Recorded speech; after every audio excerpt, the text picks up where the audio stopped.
Hello, আসসালামু আলাইকুম। সকল কবুতর প্রেমী ভাইদের জানাচ্ছি আসসালামু আলাইকুম।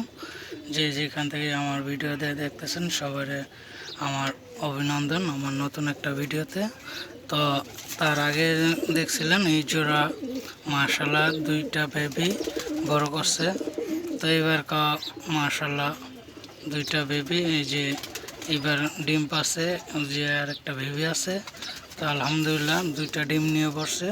তো আপনাদের মাঝে নতুন করে নিয়ে আসলাম একটা ভিডিও, তো আপনাদের দেখাইতেছি।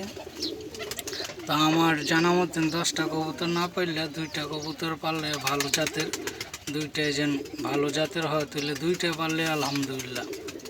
কত মানুষ কত রঙের কথা বলে ভাই, যার কাছে যেটা আছে সে সেইটা লিয়ে থাকেন, আরেকজনেরটা দেখে লাভ নেই।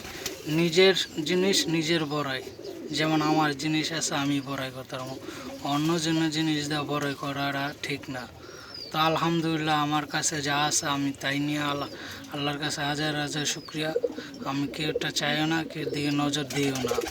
তো বিশেষ করে আমার কথাটা এই কারণে যেন যে যার কাছে যা আছে তাহলে আলহামদুলিল্লাহ, আরেকজনেরটা দেখে বললে হইব না, আরেকজনের জোরেটা হইলে